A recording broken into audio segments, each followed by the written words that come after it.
Hello everyone, in this session, I will be giving a presentation on utility services for the exhibitions, that be in electricity, water supply, plumbing, air compressor, and audiovisual equipment. For this year's event, Level 9 Company has been honored to officially serve as the utility contractor. There is a coordinators as Ms. Tharntip to facilitate the event. Please refer to the contact information provided on the slide for communication channels.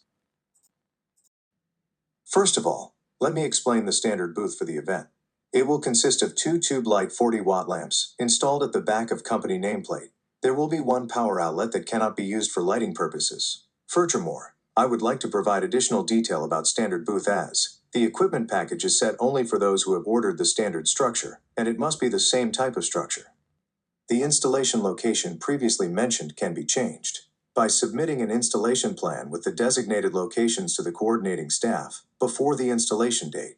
This will not have any additional cost. However, the company reserves the right to change the type of equipment as it cannot be exchanged for other types of equipment. For customers who have reserved the standard booth or reserved an empty area, if you need to order additional electrical equipment, you can do so by filling out the electrical system order form. The service is divided into 4 categories by Section A is for lighting equipment. The price includes equipment rental, installation labor costs, and electricity consumption charges already. Section B is for ordering electricity supply for general electrical equipment that is not lighting systems. Section C is for reserving electricity supply for lighting equipment. Exhibitors who bring in their own lighting equipment will need to reserve electricity supply from this list. The services will be provided in circuit breaker type. And the last Section D is for the cost of equipment and labor for installing lighting fixtures brought in by the exhibitor themselves. In case of there are a few set of lighting, this has already included the cost of electricity consumption charged. As for the reserving deadline, it has been set on March 27th. If the reserving is made and payment is received by March 27th, the exhibitor will be eligible for the pricing in the early bird rate, which is the lowest rate. However, if there is a reserving made after that, meaning a reserving made with payment during the period from March 28th to April 24th, the service price will shift to use the rate in the second column, which is the standard rate. And if the reserving is made from April 25th onwards, the price will be adjusted to the on-site rate, which is the highest price. The service provided in this form is based on the showtime schedule of the event.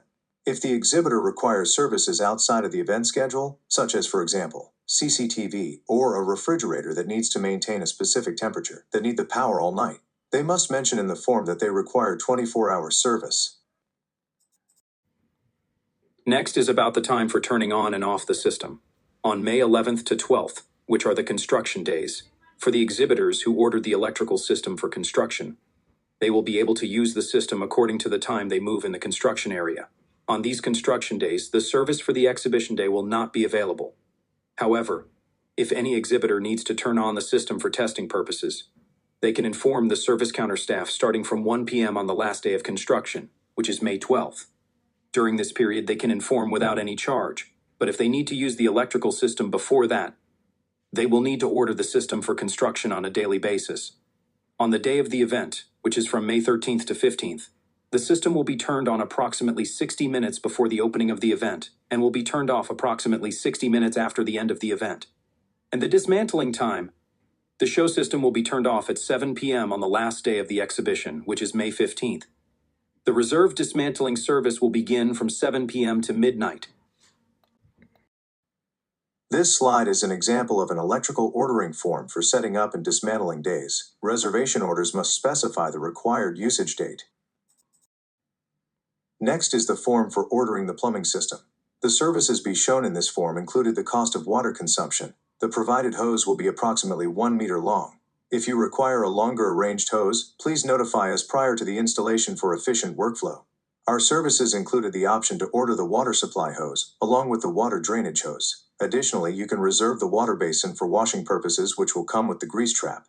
It is mandatory for the personal responsibility for wastewater drainage to use the grease trap or remove any debris before discharging the wastewater into the drainage system. This is the regulation of the facility venue. For the air compressor system, it is necessary to inform in advance that any air compressors with a capacity of 1 horsepower or above must use the facility's designated system. It is strictly prohibited to bring and use personal air compressor. Another important consideration is that the supplied air pipes will not have built-in air filters or moisture filters. If the machinery of the personnel requires the use of these accessories, they must provide them themselves. Audio-visual services is included equipment rental, installation labor costs, and electricity consumption charges already. In addition, the company has other electrical equipment that is not listed in the form. If the exhibitor requires additional equipment, they can inquire with the staff. Here are additional details regarding to our services. For services that have been reserved and paid for, if a cancellation is requested, no refunds will be issued for any cancellations. The company reserves the right to turn off or not turn on the system if any unsafe or non-compliant installations with venue regularity are found. For exhibitors who has own contractor, you must remind your contractor to properly install the grounding wire into the electrical system. For works that have been contracted out, normally the contractor will not be present at the site on the day of the exhibition. Therefore, on the day of the exhibition, there should be contact information phone number of the contractor provided to the staff who are working at the site, so that they can be contacted in case there are any problems related to the construction work. Finally, if you have any questions about the general specifications of the electrical system, such as the electrical voltage of the venue, whether it can be used with your equipment without any problems, you can send the specifications of your equipment to the staff for verification. You can find contact information in the manual.